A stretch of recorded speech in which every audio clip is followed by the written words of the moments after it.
Bentrovati, ore 13 Tele4, oggi spazio a un approfondimento storico con un amico di Tele4, il professor Stefano Pilotto, storico che spesse volte ci raggiunge in studio quando ci sono da commentare fatti importanti relativi alla storia. Buongiorno e ben trovato. Buongiorno.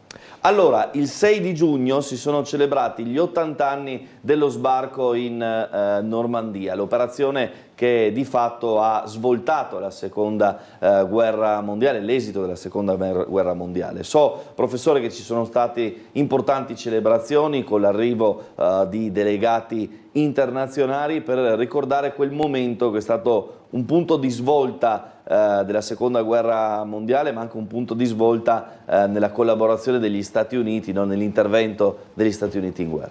Certo, il presidente francese Macron ha organizzato una grande celebrazione per questo 80° anniversario dello sbarco in Normandia e ovviamente questo sbarco ha significato moltissimo per la Francia, ma non solo. Lo sbarco che ebbe luogo il 6 giugno del 1944 fu lo sbarco che venne poi ricordato come lo sbarco legato all'operazione Overlord. Come si è arrivati a questo momento? La guerra mondiale era iniziata il 1° settembre del 1939, le operazioni militari tedesche di invasione della Polonia, coadiuvate qualche settimana dopo dalle operazioni militari sovietiche. Non dimentichiamo che il 23 di agosto del 1939 la Germania aveva firmato con l'Unione Sovietica un patto di non aggressione, il famoso patto Ribbentrop-Molotov, e in quel patto vi era anche una clausola segreta con la quale i due paesi si sarebbero spartiti non solo la Polonia, ma avrebbero anche deciso quali sarebbero state poi le reciproche zone di influenza, e quindi l'Unione Sovietica in quel momento avrebbe potuto recuperare qualche territorio che prima apparteneva all'impero russo e che poi la Russia perse con la prima guerra mondiale, quindi una parte della Finlandia, i paesi baltici, quella che era la Bessarabia e che oggi chiamiamo la Moldova, mentre la Germania avrebbe recuperato perlomeno la metà del territorio polacco.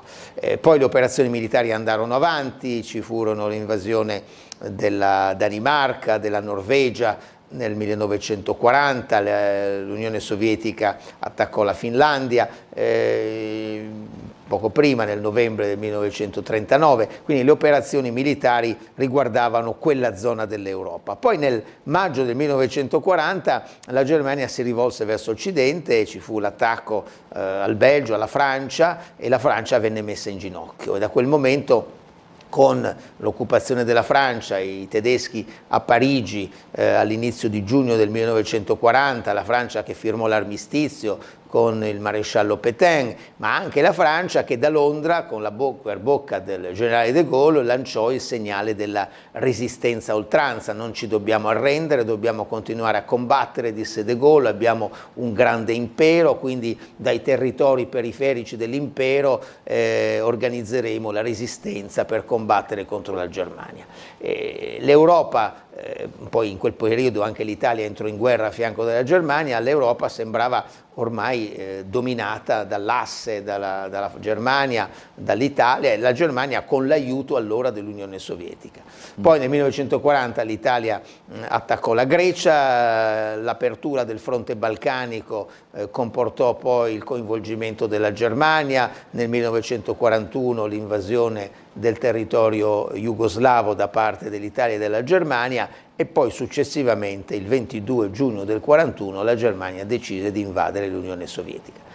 In quell'anno 1941 poi lentamente la guerra diventò mondiale, perché poi alla fine del 1941 ebbe luogo l'attacco giapponese a Pearl Harbor, gli Stati Uniti vennero coinvolti nel secondo conflitto mondiale, e quindi a quel momento il coinvolgimento degli Stati Uniti rappresentava ciò che Churchill aveva sperato fin dall'inizio, quando in quel famoso discorso dell'inizio di giugno del 40 Churchill disse appunto: e se tutto questo che noi faremo non sarà sufficiente, cosa a cui non voglio nemmeno pensare, dice, noi speriamo che il nuovo mondo possa venire in soccorso del vecchio mondo. E quindi già allora ipotizzava un coinvolgimento degli Stati Uniti d'America in un conflitto mondiale, quando gli Stati Uniti d'America, presieduti da Roosevelt, non avevano alcuna intenzione di entrare nel conflitto mondiale.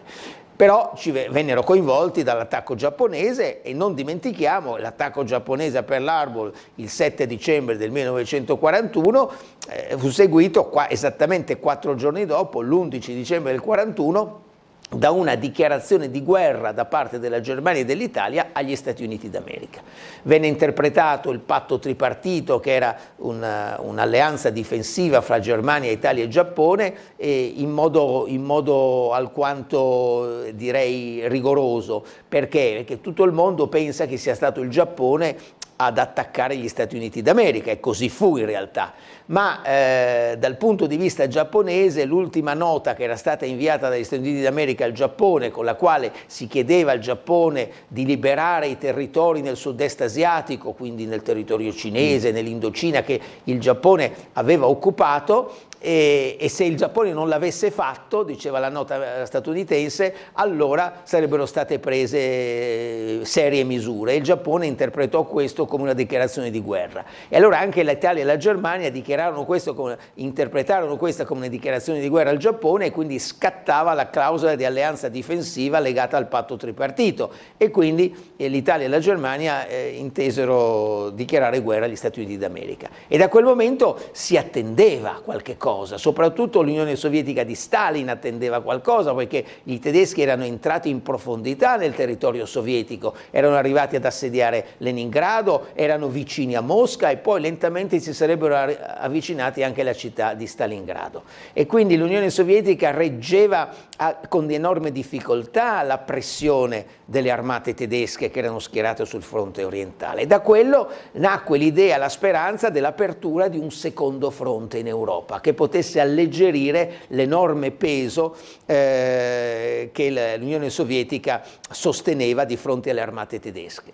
E da lì però la decisione fu molto più lenta rispetto agli auspici di Stalin. Stalin sperava che questa operazione potesse aver luogo nel 1942 o al più tardi nel 1943, e invece fu molto lenta. E dopo la vittoria sovietica a Stalingrado alla fine di febbraio del 1943, a quel momento si aprì una nuova fase. La conferenza di Teheran il 1° dicembre del 1943 vide uno Stalin assolutamente rinvigorito, e lì si cominciò a parlare con insistenza sull'apertura di un secondo fronte. Se ne è parlata alla conferenza di Casablanca, se ne riparlò a Teheran, e lì si cominciò a ipotizzare lo sbarco non durante l'inverno, deve avvenire nella tarda primavera, poiché ovviamente le condizioni atmosferiche sono essenziali per la riuscita di questo sbarco, e da lì si arrivò alla data appunto del 6 giugno del 1944. E questa data aprì un nuovo fronte, in realtà un fronte che era il terzo fronte, perché già nel 1942 aveva avuto luogo alla fine del 1942 lo sbarco in Africa del Nord, e con la battaglia in Africa e l'Alamein e quant'altro, poi le truppe alleate erano riuscite a controllare tutta la costa settentrionale dell'Africa, e da lì poi prese corpo lo sbarco alleato in Italia, cioè in Sicilia, a Gela, nel appunto luglio del 1943. Quindi già era stato aperto un secondo fronte nel sud Italia. Lo sbarco in Normandia però fu uno sbarco colossale, uno sbarco corposo, che portò oltre 155.000 soldati a essere sbarcati sulle coste della Normandia, con comunque delle condizioni atmosferiche non perfette, ma lo sbarco riuscì e impegnò severamente le armate tedesche sul fronte occidentale.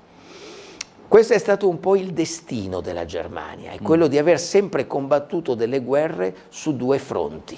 Anche la Prima Guerra Mondiale era stata combattuta su due fronti, e una dei, direi, lati costanti della politica estera francese per la sicurezza della Francia era quella di garantire un accerchiamento della Germania, tant'è che già dal 1890-91 la Francia era rientrata nella diplomazia europea attraverso un accordo con allora la Russia, con l'impero russo, un accordo, una convenzione militare che permetteva alla Francia di essere sollevata se fosse stata attaccata dalla Germania, se fosse stata impegnata in un conflitto contro la Germania, poteva contare sull'appoggio da allora della Russia, che avrebbe attaccato la Germania da est, obbligando i tedeschi a trasportare le armate da ovest a est. E questo era avvenuto anche nella Prima Guerra Mondiale, appunto. I tedeschi erano già vicini a Parigi nel 1914, vennero fermati sulla Marna, a pochi chilometri da Parigi, anche perché i russi avevano attaccato sul fronte russo e quindi avevano obbligato i tedeschi a trasportare una parte dei soldati e le loro armate sul fronte russo, alleggerendo il peso sul fronte francese.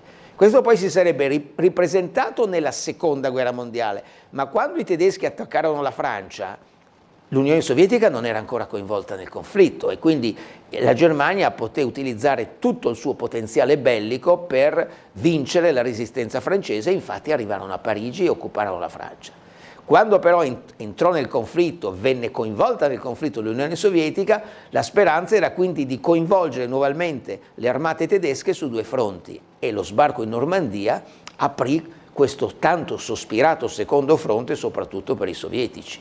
E da lì la conclusione verso della Seconda Guerra Mondiale fu relativamente breve, perché poi le armate alleate vinsero le resistenze tedesche in Francia, Parigi venne liberata il 25 agosto del 1944 e lì De Gaulle pronunciò uno dei suoi più importanti discorsi davanti al municipio di Parigi, davanti all'Hôtel de Ville, quando disse nous sommes ici dans Paris, Paris outragé, Paris brisé, Paris martyrisé, mais Paris libéré par lui-même. Disse De Gaulle, siamo qui davanti a Parigi, Parigi spezzata, Parigi punita come un oltraggio, Parigi come una martire, ma Parigi liberata da se stessa perché c'era stata l'insurrezione a Parigi che aveva coadiuvato l'entrata delle truppe alleate.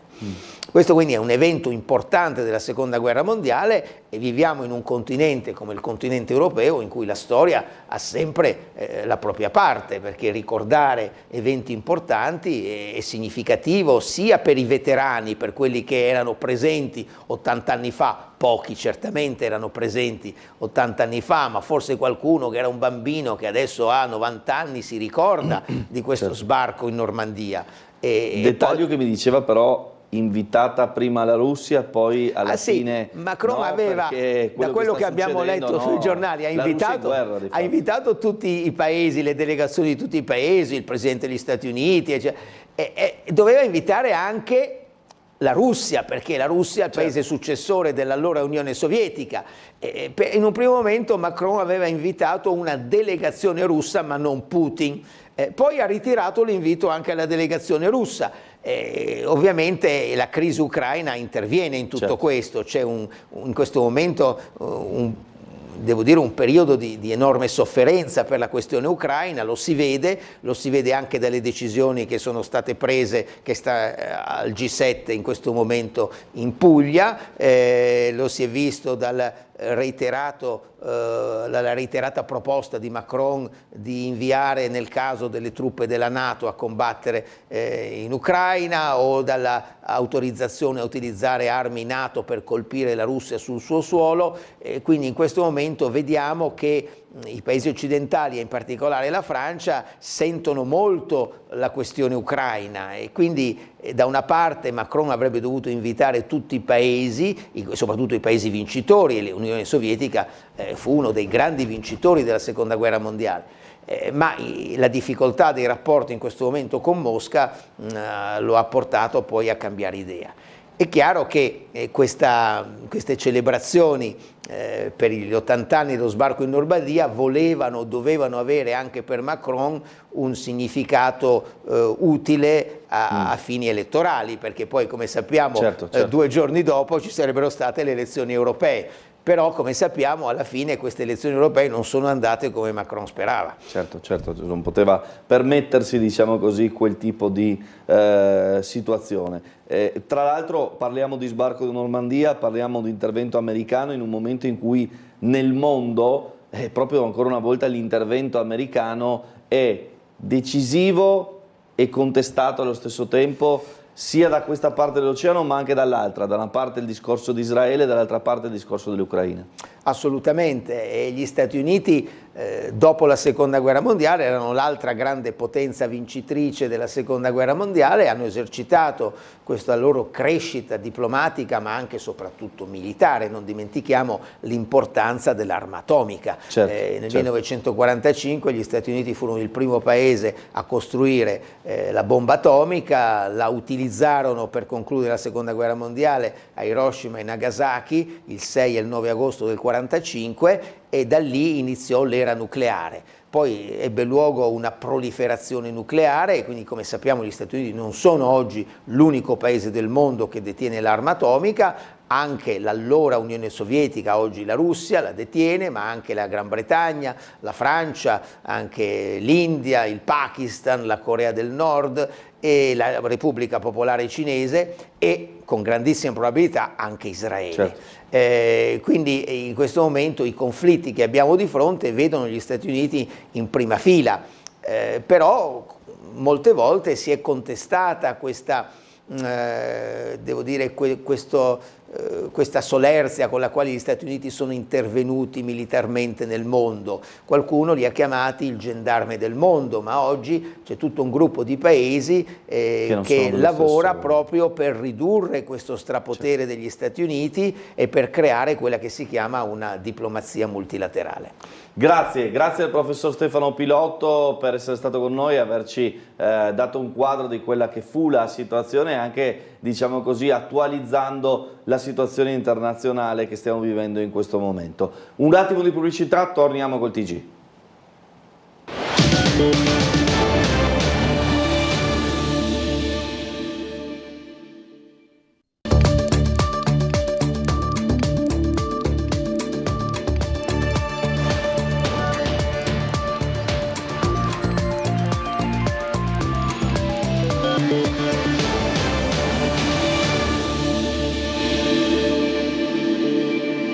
Bentrovati, una nuova edizione del telegiornale meridiano di Tele4 che iniziamo con la cronaca, in particolare per parlare di una rapina avvenuta in via Vergerio, una banda di 3 uomini in azione, uno di questi ha minacciato col coltello il titolare di una tabaccheria e ha portato via 1.000 euro. Il servizio realizzato questa mattina dal nostro Gianluca Paladin. Sono entrati in tabaccheria armati di coltello e lo hanno puntato addosso all'esercente. L'uomo, un signore di 80 anni, è stato costretto a consegnare l'incasso di 1.000 euro. Poi i rapinatori si sono dileguati. Il grave fatto di cronaca è avvenuto mercoledì pomeriggio alle 17 nella tabaccheria di via Vergerio. Una giornata come tante per l'anziano tabaccaio che insieme anche al figlio gestisce il punto vendita. Ma quel giorno era da solo. Alle 17 sono entrati nel negozio 2 individui. Altri clienti, avrà pensato il gestore, e invece no. I 2 rapinatori hanno estratto i coltelli e hanno puntato la lama contro l'anziano. Fuori una terza persona faceva da palo mentre andava in scena la rapina. Dammi i soldi, hanno intimato i malintenzionati. Il tabaccaio non ha avuto scelta e ha consegnato ai rapinatori circa 1.000 euro in contanti. Intanto però al negozio stavano arrivando altri clienti. Quindi il rapinatore che faceva da palo ha avvertito i suoi che era il momento di fuggire e così è stato. Il tabaccaio, sotto shock, ha chiamato la polizia. Gli agenti sono giunti sul posto e hanno raccolto la testimonianza di quanto successo. Niente telecamere in tabaccherie, neppure in via Vergerio, ma i rapinatori sono fuggiti percorrendo la strada in discesa e passando vicino alla farmacia all'angolo. Lì le telecamere ci sono e sono proprio le immagini del circuito di videosorveglianza della farmacia che potrebbero dare risposte sull'identità dei rapinatori e sul tragitto che hanno compiuto. Immagini che la Polizia di Stato, che indaga sul caso, sta visionando. Intanto proprio oggi il tabaccaio, vittima della rapina, si è recato in questura per formalizzare la denuncia. Le ricerche del giovane marocchino disperso in mare in Portovecchio proseguiranno solo nel corso della normale attività delle motovedette della Capitaneria di Porto, ma il dispositivo d'emergenza mirato effettuato in questi giorni è stato sospeso dopo 3 giorni di ricerche senza esito.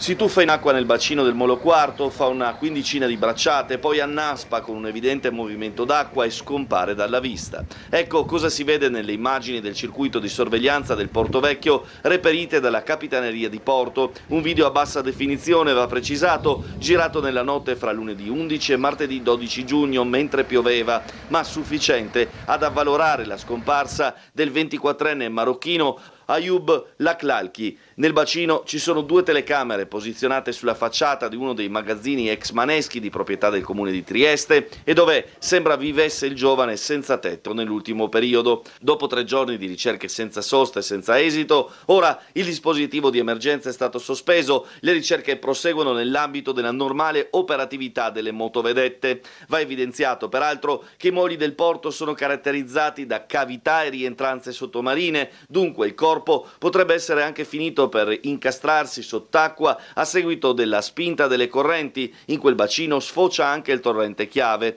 Ayub non ha i genitori, la madre è morta quando aveva 15 anni mentre il padre qualche mese fa. Poi il ragazzo avrebbe iniziato a bere e forse proprio l'eccesso di alcol combinato a un crampo mentre nuotava potrebbero essere le cause della sua scomparsa. Gli amici del giovane, probabilmente anche loro senza tetto, sono scappati dopo l'accaduto. Sul posto è rimasta solo una giovane triestina che ha dato l'allarme. La bora, la pioggia e la scarsa visibilità dell'acqua hanno reso difficili i soccorsi e pure l'azione delle telecamere subacquee della Saipem. Resta aperta l'indagine della questura sulle frequentazioni del giovane. Bene, allora ci collegheremo con la sala operativa della Polizia Locale per avere le ultime su traffico, viabilità ed altre disposizioni, ricordandovi poi anche la questione della chiusura del tratto autostradale nel weekend, la notte tra sabato e domenica, per la posa dei nuovi piloni del ponte di Sistiana. Ne parleremo diffusamente nel TG di domani. Colleghiamoci allora con la Polizia Locale per le ultime su Trieste. Buongiorno e bentrovati. Buongiorno a tutti. Sì, come ha già accennato lei, ci sarà appunto la chiusura del tratto dell'autostrada lì all'altezza di Sistiana per la posa dei nuovi piloni. C'è anche, continua, a proposito di autostrada, continua anche la chiusura della galleria Carso. Anche qui continuerà fino al giorno 22. Novità per la giornata di oggi, abbiamo avuto varie segnalazioni, abbiamo avuto vari interventi, nulla di particolarmente grave. Stiamo continuando a fare delle rimozioni per delle ordinanze lavori, quindi fate attenzione per quanto riguarda le segnaletiche provvisorie che le ditte mettono in varie località della città per poi poter eseguire i lavori. Questa era una precisazione. È stata chiusa questa mattina la strada che porta a Santa Croce, dalla strada costiera in salita in località Santa Croce, è stata chiusa per problemi negli scorsi giorni del temporale, ci sono stati dei problemi sulle condutture sotterranee e quindi è stata chiusa quel tratto di strada. Quindi la strada che va a Santa Croce dalla strada costiera per circa 100 metri in entrambe le direzioni. Altre cose io non avrei da segnalarvi. Benissimo, grazie allora a Tiziana Martini. Proseguiamo, andiamo a sentire le parole del Presidente della Regione Massimiliano Fedriga sullo sgombero imminente dei migranti dal Silos di Trieste, polemiche innescate da parte delle associazioni che si occupano dei migranti che non sono d'accordo con il loro trasferimento a Camposacro, l'intervento di Fratelli d'Italia in risposta, ieri l'intervento, la lettera aperta anche del Vescovo di Trieste Enrico Trevisi. Ditemi della regia perché non ho capito. C'è il servizio, io non lo vedo in preview, quindi possiamo mandarlo comunque?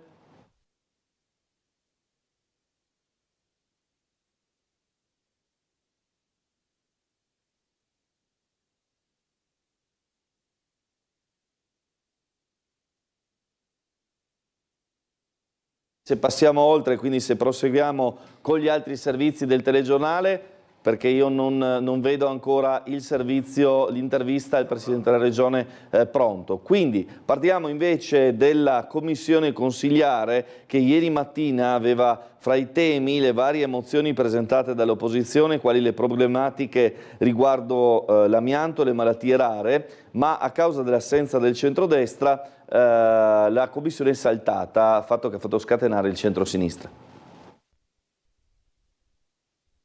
Sono state diverse nel tempo le frizioni che si sono registrate fra maggioranza e opposizione nelle commissioni consigliari. Oggi un nuovo capitolo che in realtà non ha visto contrapposizioni, poiché il centrodestra comunale più semplicemente non ha preso parte alla commissione odierna, che aveva all'ordine del giorno una serie di mozioni presentate dalla minoranza già da diverso tempo e per cui, vista l'assenza di buona parte dei consiglieri, non ha avuto luogo con tanto di stizza da parte delle presenti. Il mio commento è che se si convoca una commissione consigliare, la prima in questo caso, in cui devono essere trattati argomenti importanti, in questo caso poi c'erano plurime mozioni, peraltro già rinviate in un'occasione, e non ci si presenta nell'aula del Consiglio, può significare solo una cosa, che c'è totale disinteresse al merito delle questioni e mancanza di rispetto anche nei confronti dei consiglieri comunali dell'opposizione, nonché delle persone, del pubblico partecipante interessato al merito delle questioni. Noi abbiamo presentato a fine febbraio una mozione con richiesta di carattere d'urgenza che è stata negata, dovevamo discutere la scorsa settimana, dovevamo discuterla ancora oggi, una mozione che doveva essere presa appunto al volo a fine febbraio, che sta diventando carta straccia. Ancora di più il Consiglio Comunale di Trieste, la maggioranza di Trieste decide di non discuterla, in una contraddizione profondissima, anche perché a metà maggio, se non sbaglio, è stata fatta una mozione unica in Consiglio regionale in cui maggioranza e opposizione chiedevano al governo la discussione del nuovo fondo amianto. Certo che è assolutamente inaccettabile e imbarazzante il disinteresse per un argomento di questo genere. Avevo intitolato la mozione "Basta essere pazienti", richiamando quella che era la petizione a livello nazionale, perché tutti i malati delle malattie rare stanno sollecitando perché vengano fatti questi interventi. Insomma, basta essere pazienti anche qua a Trieste per queste situazioni, per l'assenza, per il disinteresse. Allora, riprendiamo con la pagina sportiva. Un talento ungherese nel motore. In vista della prossima stagione la pallanuoto Trieste si rinforza con l'innesto di Tamás Sedelmaier, attaccante di posizione 1 e 2 che con la società sponsorizzata Summer & Co Shipping ha sottoscritto un contratto annuale, nativo di Budapest, classe 95, ha vinto la Champions League con il Ferencváros, ha vinto la Supercoppa europea nello stesso anno, 2 scudetti e una Coppa di Ungheria, ha conquistato l'Eurocup con il Vasas, ha giocato l'anno scorso con lo Spandau Berlino, trascinando a sorpresa fino alla Final Four di Eurocup la squadra tedesca. Insomma, un giocatore di livello internazionale, ha disputato i mondiali del 19, dice: giocare in Italia è un sogno che si realizza, sono molto contento e orgoglioso di essere alla pallanuoto Trieste, dunque un rinforzo di quelli veramente di grande valore che si spera permetta alla pallanuoto Trieste di fare una grande stagione l'anno prossimo.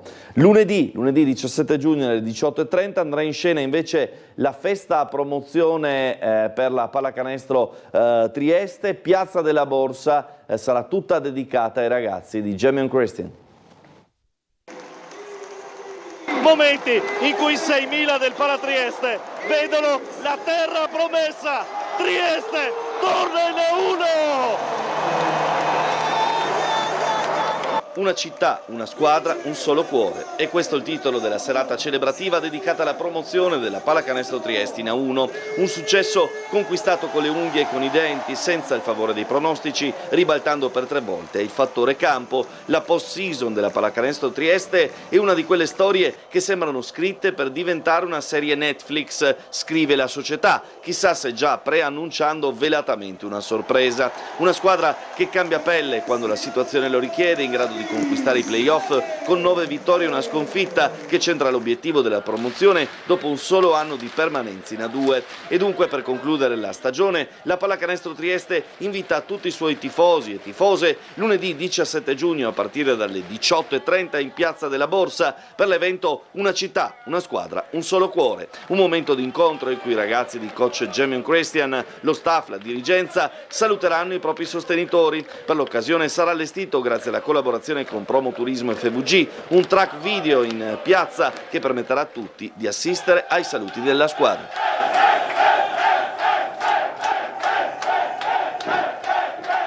E torniamo a parlare anche di Triestina. Il mercato dell'Unione è già partito, alcuni giocatori sono già stati opzionati, così l'amministratore delegato della Triestina Sebastiano Stella, che ha voluto sottolineare l'importanza del coinvolgimento dell'allenatore riguardo ai profili da scegliere rispetto alla rosa alabardata, guardando anche al futuro modulo. Ci racconta tutto Bernardo Gulotta.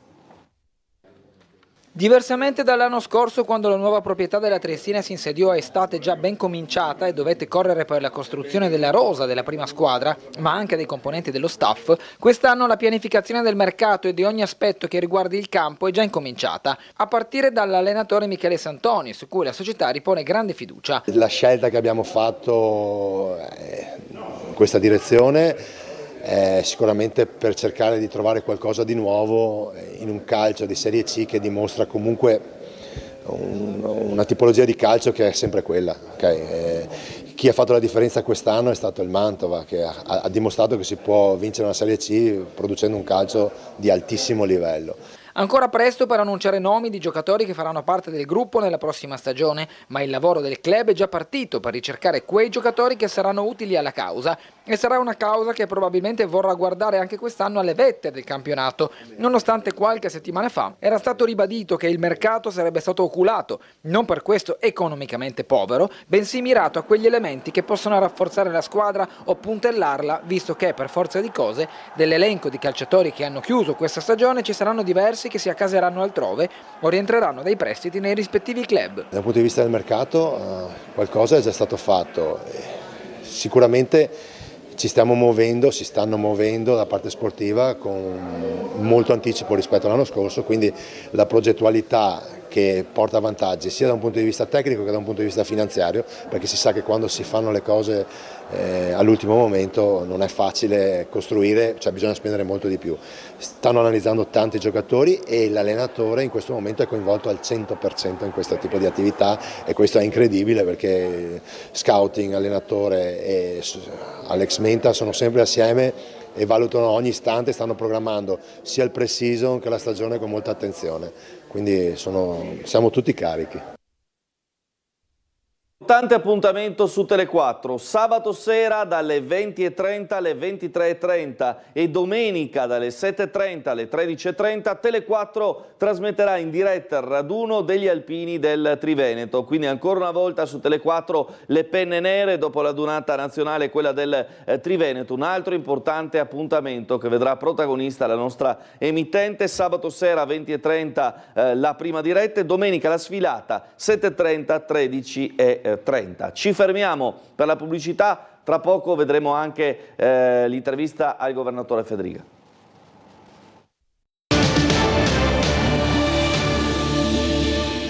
Bentrovati con il telegiornale di Tele4. Andiamo a sentire le dichiarazioni del presidente della regione Friuli Venezia Giulia, Massimiliano Fedriga, sullo sgombero del Silos. I migranti verranno portati a Camposacro, le associazioni che si occupano di rotta balcanica non sono d'accordo in quella localizzazione, vorrebbero via Flavio Gioia. Insomma, la risposta del presidente. È duro il commento del presidente della regione Massimiliano Fedriga contro quelle cooperative e quegli esponenti politici che in questi giorni criticano governo, quindi prefettura e comune, per la scelta di sgomberare il Silos, bonificarlo e sigillarlo. Allo sgombero seguiranno alcuni trasferimenti dei richiedenti asilo in altre città e la predisposizione degli spazi del campo scout di Camposacro per le persone che rimarranno nel territorio comunale. L'argomento è molto attuale e sensibile in città per le numerose vicende che riguardano la fatiscente struttura accanto alla stazione centrale, che a cicli rientra a far parte della cronaca cittadina quando si parla di immigrazione, argomento affrontato ieri anche dal vescovo Trevisi. Quello di Fedriga, come detto, è un commento politico a difesa della progettualità della prefettura. Mi sembra una situazione alquanto particolare. Tutti dicevano una vergogna al Silos, che c'è il Silos, viene sgombrato il Silos, non si può più sgomberare il Silos. Non vorrei che qualcuno avesse marciato e volesse continuare a marciare sulla questione Silos. Noi l'abbiamo risolta, oltretutto altrettanto particolare perché è una questione che c'è, mi sembra, da tanti anni, anche con governi di colore politici diversi dall'attuale, cioè di centrosinistra, e nessuno aveva mai sollevato il problema in modo così importante. Oggi noi lo risolviamo, il prefetto e il governo nazionale lo risolvono e viene detto che non va bene che sia risolto. Ecco, vorrei capire un po' di cose. Quindi l'affondo contro quelle cooperative che, secondo il governatore, svolgono militanza politica permanente. Poi vedo che ci sono veramente delle cooperative che accolgono i migranti che sono diventate una militanza politica perenne. È un po' strano. La prefettura garantisce l'appalto a delle cooperative che a loro volta attaccano la prefettura in modo vergognoso, anzi ringrazio il prefetto Signoriello, facendo militanza politica. È un po' strano, cioè qualcuno dovrebbe guardarci, è un po' strano che questo avvenga, non ho mai visto una situazione del genere. Io voglio vedere se ci fosse un'azienda qualsiasi privata che prende un appalto pubblico e comincia a incentivare manifestazioni o altre proteste per dire come chi gli dà l'appalto deve dargli soldi e come devono gestire l'appalto. È una cosa fuori da ogni logica di correttezza, almeno di correttezza politica. Allora, questa sera torna Ring, appuntamento alle 21:10, in studio ci saranno Federico Monti di Adesso Trieste, Lorenzo Giorgi di Forza Italia, Giorgio Sclip della lista Russo.Franco, Marcello Medau di Fratelli d'Italia. Poi intervista con Alessandro Coretti, il nuovo sindaco di San Dorligo della Valle e Dolina. Parliamo ora di Varsila relativamente all'ultimo incontro tra sindacati degli operai ex Varsila appunto e MSC per capire a che punto siamo nella trattativa sindacale su stipendi e bonus. La trattativa è serrata sul nodo stipendi e indennizi. Nella vertenza Varsila nuova fumata nera. Negli incontri di ieri con i vertici della multinazionale e dell'acquirente MSC, i sindacati hanno respinto la proposta di incentivo a indennizzare i lavoratori in quanto giudicata insufficiente. Ma sulla controproposta presentata dagli stessi sindacati l'azienda si è impegnata a rispondere al prossimo incontro del 21 giugno. C'è dunque il moderato ottimismo di poter giungere a una soluzione proprio fra una settimana. Con MSC le distanze importanti sono ancora sul tema del salario, su quella parte di accordi consolidati che fanno parte della busta paga dei lavoratori di Varsila e che sono la storia degli accordi di quel sito produttivo sui quali insomma c'è stata una proposta ma che ancora reputiamo non sufficiente a poter chiudere una partita. Dall'altra parte a Varsila avevamo chiesto di mettere mano degli incentivi perché insomma i lavoratori che transiteranno in MSC, magari anche qualche lavoratore che dovesse scegliere percorsi diversi, insomma dovranno transare sul proprio passato. Varsila ieri si è presentata con un'offerta talmente bassa insomma che non è potuta essere stata presa in considerazione. Su un piano industriale c'è l'assorbimento di tutti i lavoratori, quindi su questo sicuramente non abbiamo niente da ridire. È chiaro che per storia anche della grandi motori in poi, da fabbrica macchine eccetera, c'è quindi i lavoratori, le loro storie giustamente secondo noi deve essere avvalorata in qualche maniera. È una fase comunque impegnativa in cui giustamente si mette tutto in campo, c'è una certa discussione però ritengo che le parti stiano andando verso una soluzione condivisa. Proseguiamo parlando del Trieste Airport che ieri ha presentato la propria svolta green. Il nuovo impianto fotovoltaico ultimato lo scorso marzo e il nuovo parco mezzi elettrici del Trieste Airport rappresentano un passo importante per la svolta green dello scalo aeroportuale del Friuli Venezia Giulia. L'obiettivo della società di gestione è quello di arrivare alle zero emissioni di CO2 entro il 2027, possibile grazie ad investimenti mirati come quelli presentati oggi e già operativi. Saremo il primo aeroporto italiano a raggiungere la net zero nel 2027, quindi mezzi elettrici, pannelli fotovoltaici e poi naturalmente non dimentichiamoci i collegamenti con i mezzi pubblici per l'aeroporto che anche questi danno un contributo significativo alla riduzione dell'impatto ambientale. Per raggiungere la completa decarbonizzazione, oltre al nuovo impianto fotovoltaico integrato con batterie e alla sostituzione dei mezzi operativi in elettrici, Aeroporto Friuli Venezia Giulia ha inoltre programmato nell'ambito del piano quadriennale degli interventi 2024-2027 approvato dall'Ente Nazionale Aviazione Civile,